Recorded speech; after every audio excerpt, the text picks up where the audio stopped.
Jospon Group. And these companies were to do services or render the service, the fumigation service, in the district that Zoomlion already had 2 existing fumigation contracts to render.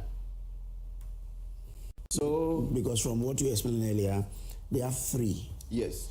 And then these companies were given another 1. Yes, so this is the third one. So there were 2, and these companies were given the third one. Okay. And I suspect they did that because if you put Zoomlion to go to Upper East and do this fumigation, when you go to Upper East, all the districts already have a fumigation contract with Zoomlion, and then all the districts were also covered under the Ministry of Health's fumigation contract.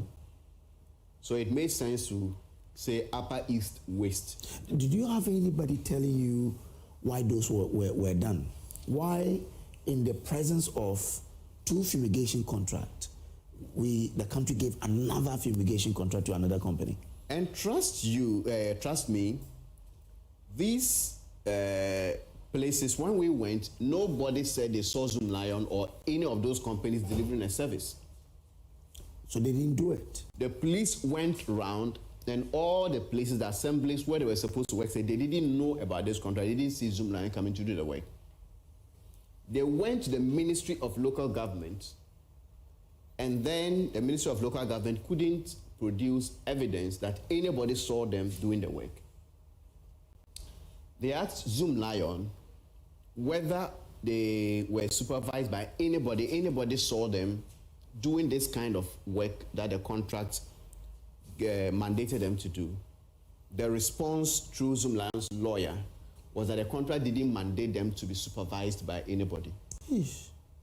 So money is paid, and the person doing the contract couldn't say, when I went to Bongo District to do this contract, and this official saw us. But are they right? Come again? Are they correct that that the contracts didn't stipulate that they should supervise? Well, but if you are doing a clean business, if I get a contract to come and fumigate Joy FM, and then I came to Joy FM to fumigate, at least one person within Joy FM should be able to attest that I came to Joy FM to do this work. Oh, we did this work on this date. The security opened for us to do. You cannot go to a district and then do a contract of this nature without anybody seeing you. Because it's something you are supposed to do in the open. This is not an official or clerical work, no.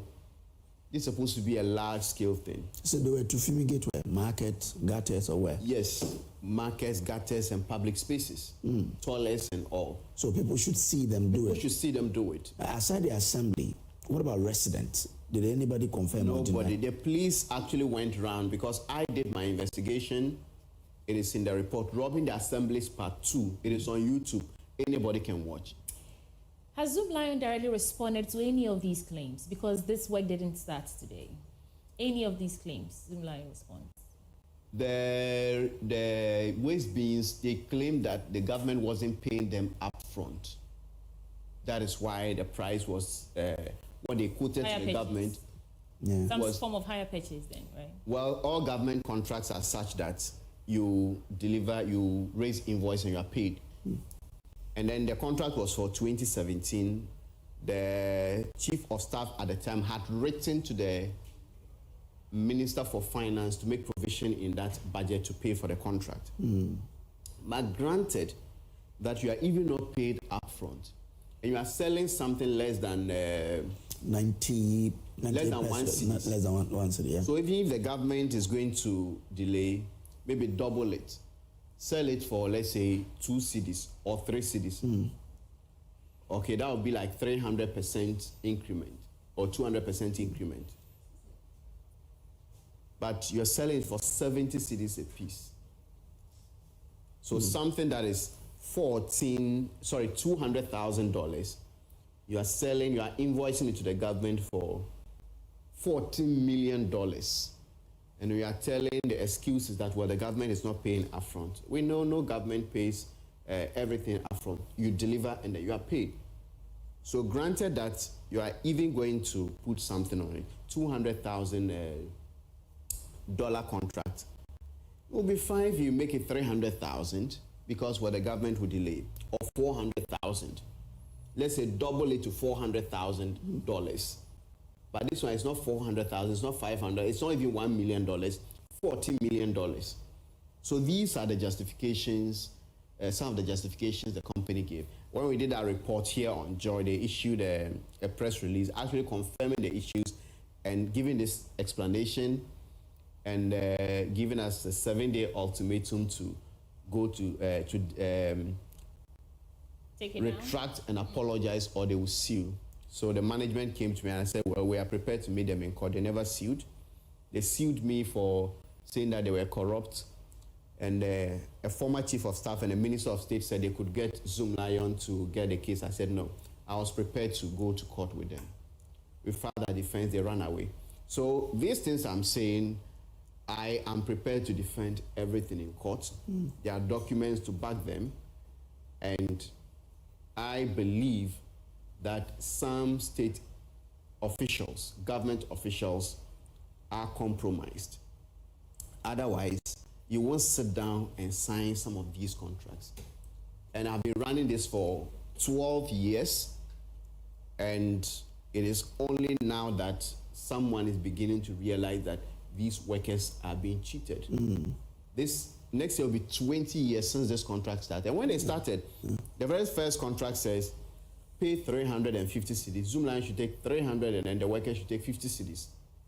Then it came to 500 cedis. Zoomlion takes 400, then the workers take 100 cedis. Then it came to 600, the workers take 180, Zoomlion takes 420. Then it goes to 850, Zoomlion takes 600. So this has always been happening. And I must say, the media has also been part of this cruelty. If you take today's newspapers, from graphic to the rest, the front pages have this Zoomlion's explanation. Yeah. Yes, every newspaper take it. Daily Graphic, Ghanaian Times, everywhere is there. But when the president released this statement saying that Zoomlion's contract will not be renewed, check all the newspapers, not even one of them. So over the years, you have the media sometimes campaigning for some of these shady companies and shady contracts. And it is the reason that when one person takes up an initiative to expose this, you are fighting not only against the company and the government officials, but you have the media. This contract that led to the cancellation of the $74 million contract, can you believe the Ghana Journalists Association issued a press statement against me that we shouldn't destroy profitable local businesses. So what do you say to that? I mean, since you've made the moral arguments, overbilling, undercutting workers, value for money issues. There are also legal arguments too. Great. Because people can go to jail for this.